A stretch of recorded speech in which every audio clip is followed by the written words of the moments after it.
Hi, and welcome to And So Much More. My name is Cami Smith, and I am your host. And I am here with Dr. Sibcy at our Psychiatry and Behavioral Health Service line here at Centra. And I'm really excited. Over the next 2 months, we are going to be having conversations surrounding the importance of our mental health and what that looks like in very different scenarios, especially around the holidays, when I think we tend to not want to have these conversations, but they can be so vital, they can be so helpful. And so thank you so much for coming and talking to us specifically about just how important mental health is around this holiday season, but also how important mental health is, period. So before we jump in, why don't you go ahead and tell us a little bit about yourself? Well, I'm a licensed clinical psychologist, and I've been at Piedmont Psychiatric Center for a little over 25 years. And I'm also a professor of psychology, clinical psychology at Liberty. Okay. And so that provides lots of opportunities to work with students and hopefully integrate them into Centra's mental health system. Yes, So, I hope so. I Yeah. love hearing that. Yeah. So that's what I do. And I work with folks who are depressed and chronically depressed. Mm-hmm. And I one time calculated how many hours have I actually spent talking to depressed people in therapy. And it's been about 32,000 hours. So Oh my goodness. a little bit of time. That's talking a to lot depressed. of time talking to Yeah. people. And that's, I mean, that in and of itself, to hold space for people in that way for that much time, I feel like that could be a whole nother series. How do you caretake yourself when you're caretaking for others on a regular basis? All right. Right. And take care of your own mental health.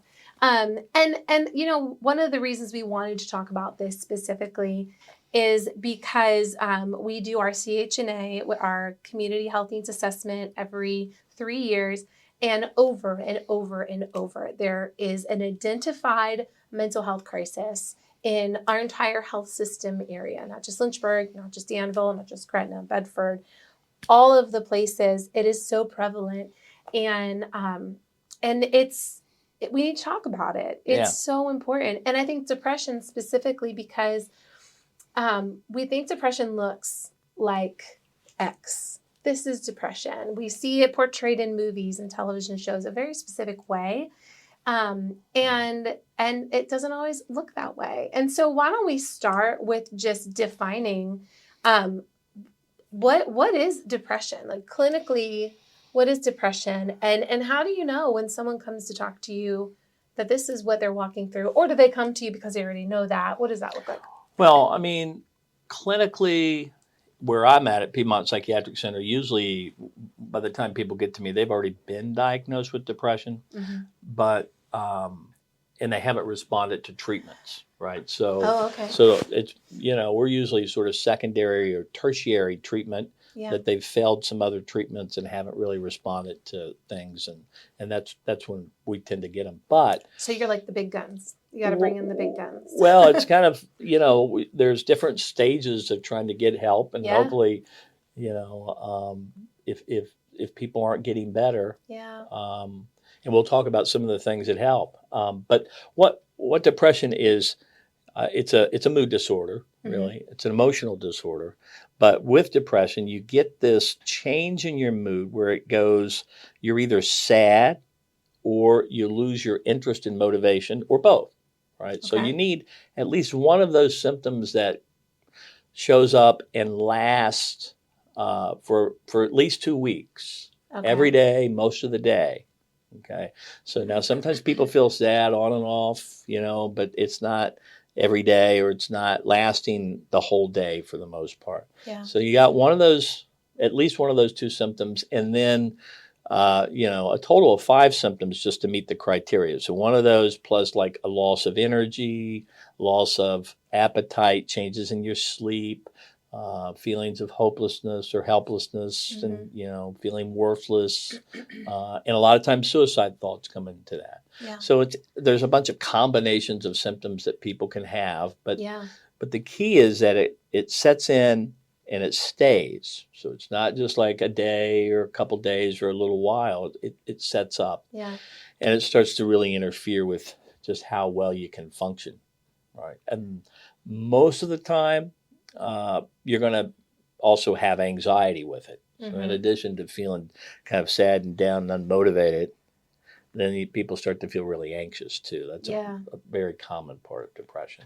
It's not a core symptom, but it usually accompanies it. Yeah. So can depression, it obviously will not look the same for everyone, but I've heard before that it looks very different from biological male to biological female. Have you seen that? And how do you see it manifest? Well, there are some differences, but for the most part, we still look at each individual, right? Whether they're male or female. Sometimes you can have, one presentation versus another, and it doesn't always depend on their gender. But a lot of times females are more prone to feel the sadness, right? And more prone to actually cry when they feel upset. Whereas males tend to not do that as much and more feel the anhedonia, right? The loss of pleasure, loss of interest and motivation, and sort of the shutdown physically of their, of their motivation and energy. Yeah. So not that they can't have both, right? So males and females. Now the content of the kind of things that they're depressed about may, vary considerably. The kind of things that might trigger depression for females and for maybe different for what they are for males. So just depending. So, that really covers a lot of just like, what does depression look like? How does it work? And so when you do see people and they're having obviously very, very individualistic, which I love that. I love that it's not like you start these categories and you start a flow chart. Am I this? Am I that? Yes, no. Right. Just really paying attention to how you feel. And so the patients that you do see, like, what are some really practical things? Now, obviously, if they're coming to you, some of the very practical things maybe didn't work. But what would you say are some practical things that those who are watching, if they're feeling this way, or if they're kind of like, wait a minute, that sounds like what I'm experiencing. Right. What are some things they can do? Well, I usually have this discussion with folks, and I want to say, well, let's just understand a little bit about how depression works, right? There's the symptoms of depression. Yeah. But then there's what are the processes that maintain it, right? Usually, if you've had your first major depression, there's a clear-cut stressor, right? There's 4 kinds of stressors that trigger depression. Changes in your life, right? They can be good or bad. Like you can graduate college and get depressed. You can get married and get depressed. You can have a child and get depressed. And not graduate, divorce, and, have a failed pregnancy and get depressed. So positive things and negative things that are changes can trigger depression. Interesting. Okay. Interpersonal conflicts is also a really big one, right? And sometimes you may not be conflicting with somebody. You may be running from the conflict. You may have moved from California to Virginia to get away from difficult people, but it still follows you. And it can trigger depression. And then loss, of course, through death can be. And then loneliness. Now, loneliness is usually something that accompanies the other 3 stressors. Okay. Right? So if you move or, you go through a big transition, loneliness may be a part of what gets activated. But once a person is triggered, there are biological changes that happen in the brain that zap your energy, motivation, and sense of pleasure. Wow. Okay. Now, that in itself is not depression until people get into this loop. We call it the depressive loop. So when you feel that way, it's very easy for people to stop doing things, right? So if you don't feel like doing things, then you tend to not do them. Yeah. Right. Yeah. And you get into what we call an avoidance pattern of behavior. You stop doing things that give you a sense of mastery and a sense of pleasure, right? And you withdraw. When you do that, interestingly, it has an effect on the brain because the brain's basically like, hey, if you're not going to do this stuff, then I'm not going to give you the chemistry you need to want to do it. Yeah. So the less you do, the less you feel like doing.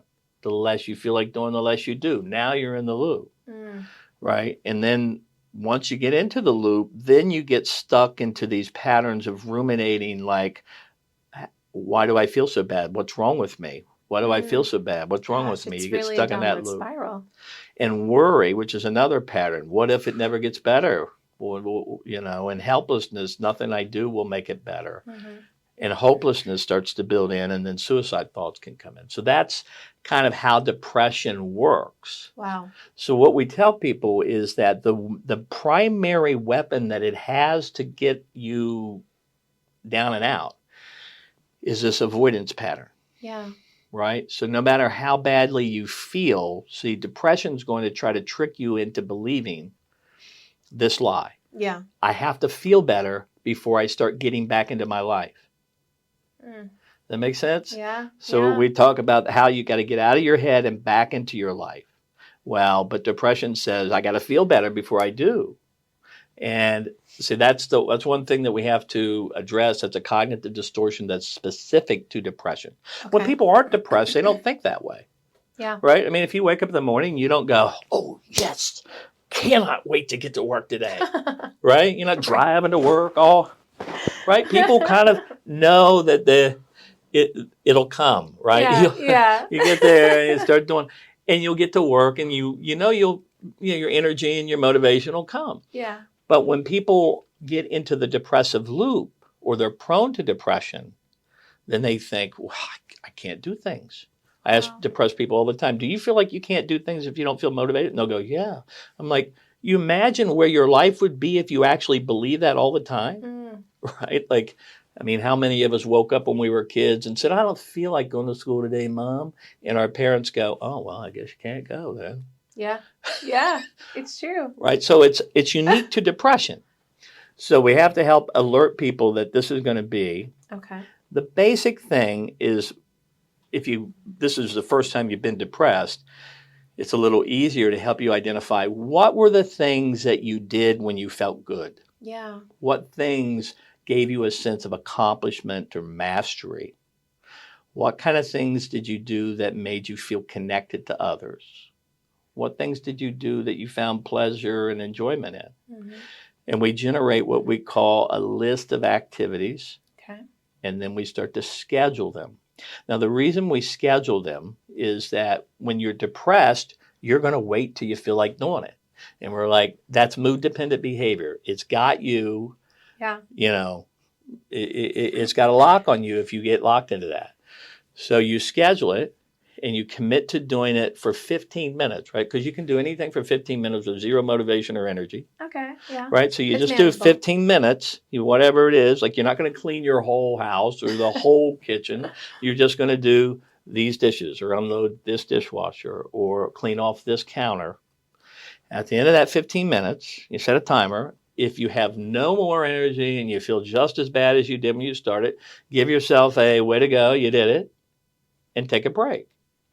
But most of the time, people will find that their energy comes online once they get started. Yeah, it's like triggered, and then you want to keep going. Exactly, right? And so we schedule small things with them, okay? And begin to add more and more things back into the schedule of things that you need to do, right? But also socializing, right? Another effect that depression has is it tries to isolate you. It tends to tell you that other people are not going to be interested to talk to you. They're going to see that you're depressed, or they're going to ask you nosy questions, right? Like, where you been? Why have you come around? And those kind of things. And so you don't want to put up with it. So you avoid them. And, so we sort of schedule you to kind of get back into it. And if people ask nosy questions, like, how do you deal with that effectively? And work on that. But it's all about breaking this loop. Mm-hmm. So when you get triggered, right, the response is, the avoidance behavior. We call that the trap. Okay. Trigger, response, avoidance pattern. What we want to do is build what's called trigger with a response of activation, right? So you get back on track, right? Out of the loop. Out of the loop. Get back on track, get back into your life of the things that you've done and that you've enjoyed. Yeah, yeah. So that's the key. If we can get people doing that, then depression loses nearly all of its power.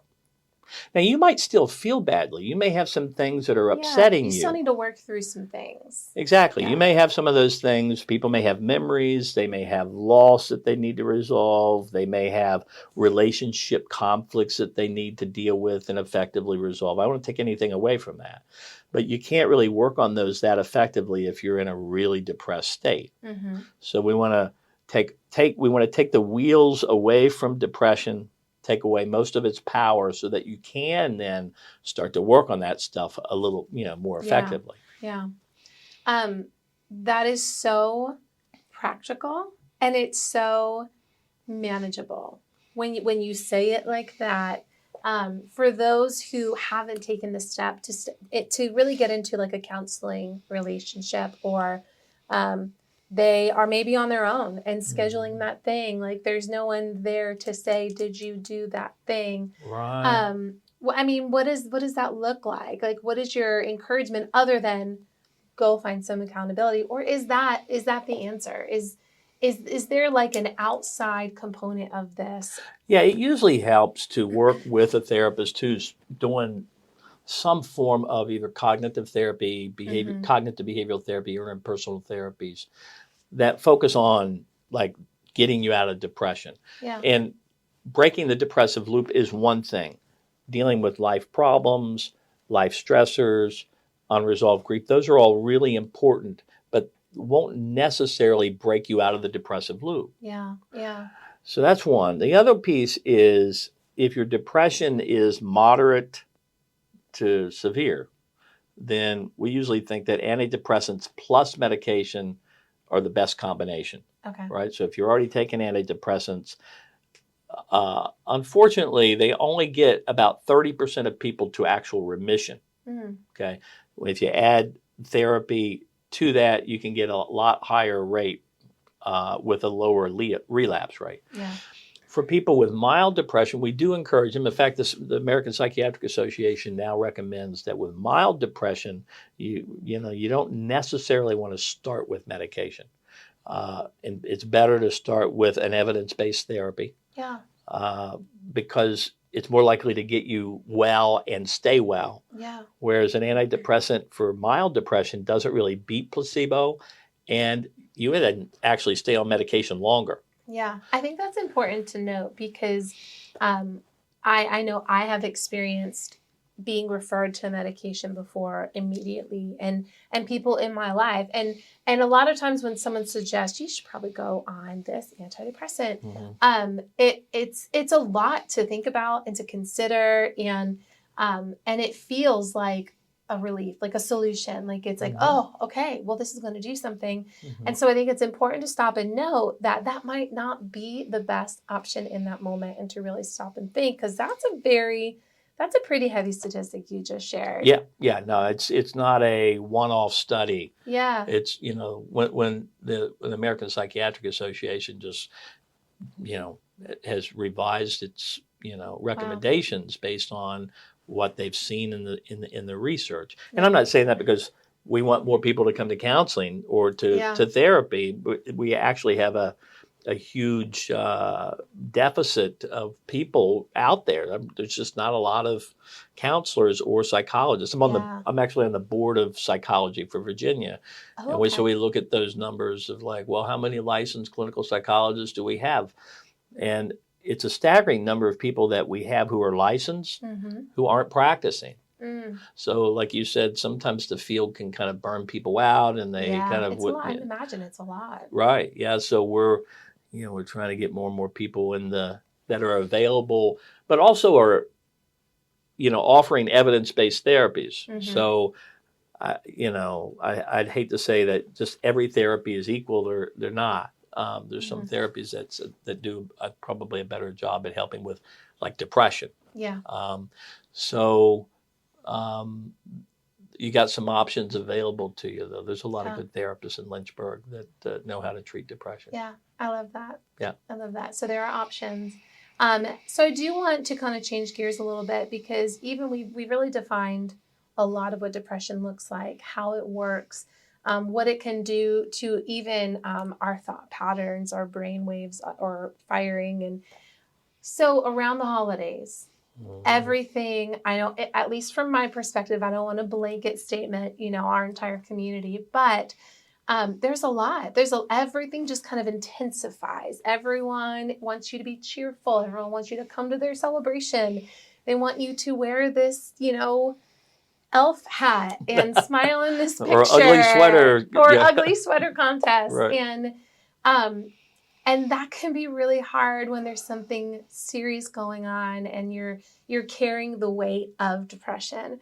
And so what does that approach change around the holidays when you have patients come in? Is there like a switching of gears? And then also, and we can kind of ease into this next part of the question, what can those of us do who are encouraging those put on this elf hat, wear this ugly sweater? How can we be more respectful, more mindful of our surroundings and of our community? So again, it's person to person, right? So on the one hand, you don't want to get overly committed to doing things, right? So if you create so much stress that you don't really have time to sort of do the things that you need to do, then you want to be able to set some boundaries on that, because you'll get burnt out and then you'll get bitter, and that can make things worse. Yeah. On the other hand, if you're feeling depressed and you don't feel very motivated, and you don't feel like going, I recommend go. Yeah. Go Stop the and loop. be present. Right now, if you go to a party and because, my therapist told me I need to go to the party, right? And then you're disengaged, right? You're over in the corner, staring off at the salad bowl or the fruit punch bowl, and you're not really talking to people and just engaging. Just be friendly, just be engaged. You don't have to go into any great depth about what you've been struggling with or anything like that. And try to have some real conversations with people. Talk to them. If you have some social skill things, talk to your therapist about how to just have a normal, easy conversation. I usually tell people, look, if you don't know somebody and meet them, there's like 3 questions you can ask, and that'll get the ball rolling. Like, where are you from? How'd you end up in Lynchburg? That's always a story. If you are from Lynchburg, where you go to school and where did you graduate? Did you go to college? That's all you need to get a conversation going. If it dies out, then fine. If not, then you got a conversation. But you do need to go and engage. Don't use your depression. Don't let it trick you into staying home, right? But don't do too much. Doesn't mean that you like I said, you don't want to stress yourself out. Yes. Other people have to deal with family. See, that is a whole, yes. That's a whole nother issue, right? But I think just as important because, sometimes it's harder to say no to family. It's harder to. Well, and again, you should go, but then you probably need to work with somebody on how do I inoculate myself to jerks, right? Because all family has jerks, and you might be very sensitized to what you think is, uncle this person or cousin this person who's always trying to make you look bad and make themselves look good, or there's always some kind of family stuff. So how do you go and emotionally not get sucked into that?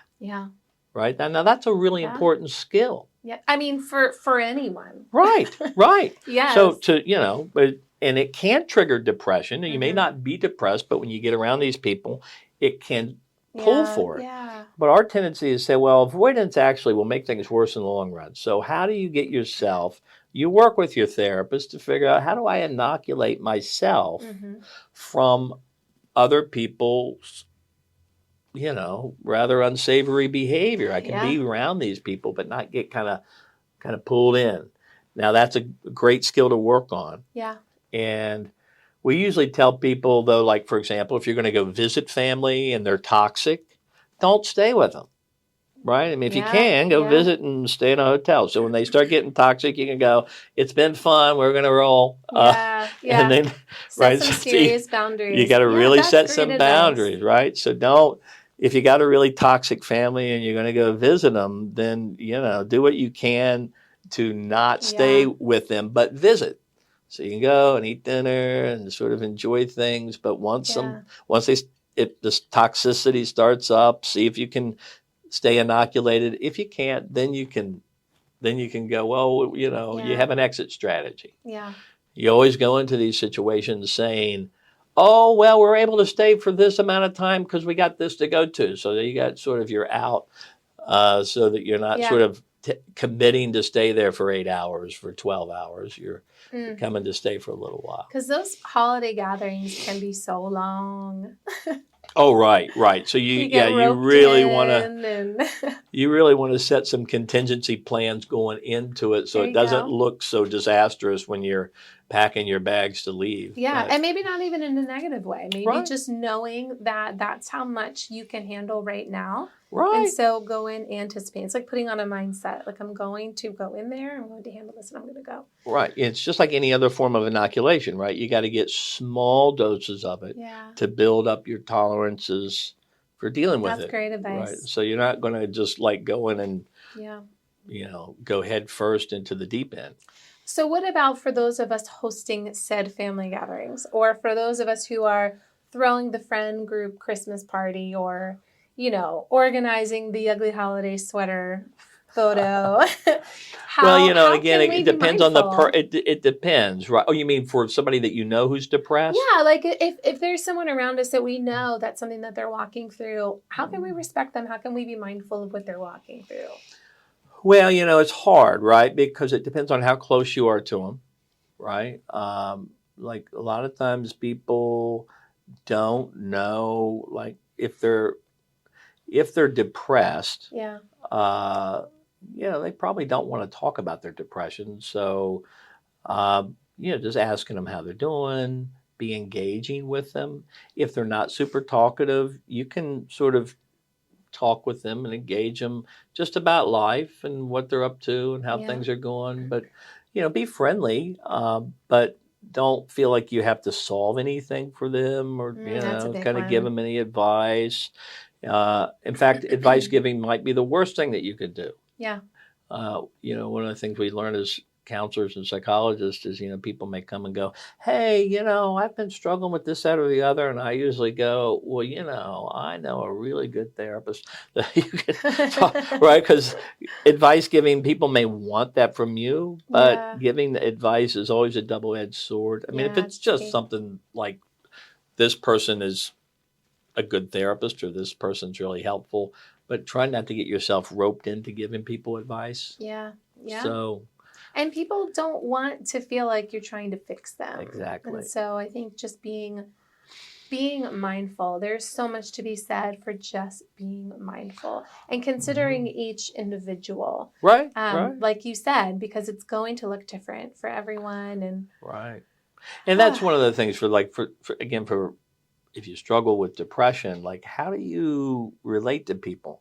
If you don't say anything to them, then they don't know, right? So they can't be supportive.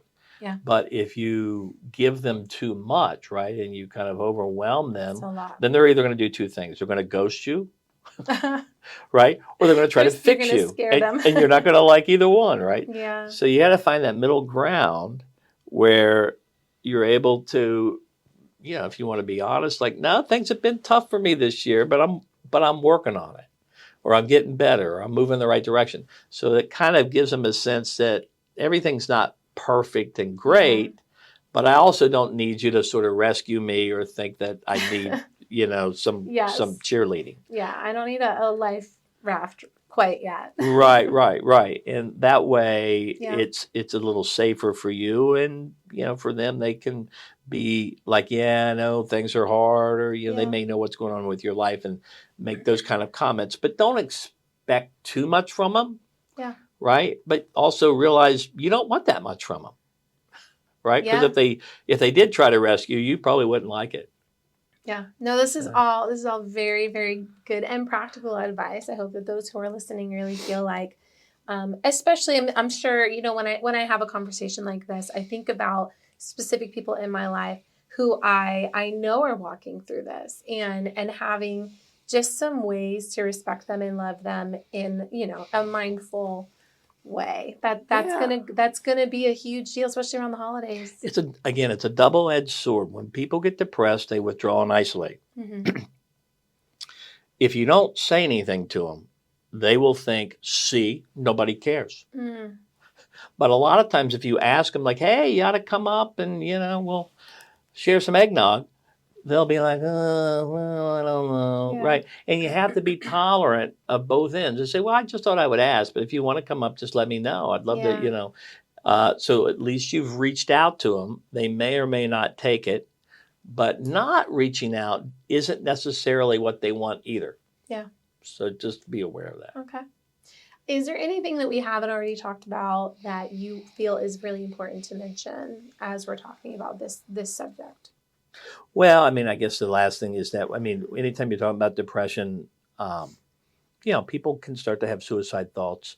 And suicide thoughts in and of themselves are not a risk for depression, even though people think they are. Mm-hmm. It is true that people commit suicide do have suicide thoughts before they do it. But most people who have suicide thoughts don't do anything, right? Yeah. So, everybody's had suicide thoughts probably. But when you're depressed and you start to, really get isolated and withdrawn, and, especially if a person's drinking alcohol or taking any kind of substances, then the risk level starts to go up a great deal. Mm-hmm. And so for the individual, you need to be aware of that, right? And making sure that you're checking in with whoever your provider is. Yeah. And for people who know them, if you know they're depressed, but you also know they're getting really isolated and they're getting withdrawn, and that's usually definitely want to check in on them. Yeah. Again, you got to find that balance of not being over controlling, but not just thinking that giving them their space is what they need, because it's not necessarily true. Yeah. Well, thank you You're welcome. so much. This has been so informative. And I love that you ended in that way. So I do want to mention the National Suicide Hotline, 988, 24 hours a day. If that is something that you're struggling with, that is a resource to you at all times. And then to just reach out, have important conversations, whether you're the person who is feeling depressed or you're sensing that someone you love is there. Let's be there for each other this holiday season. It can get rough. Yeah, I do have a little manual that's called It's called Beating the Blues, or is Blues Busters, and it covers a lot of this stuff. And, is that something we can make available, like a downloadable PDF? Yeah. Okay, we'll put that in the description so that can be a resource for you all as you're watching this. Something for you to read, something for you to pass on. Thank you. That's wonderful. Yeah. And thank you all for joining us on And So Much More.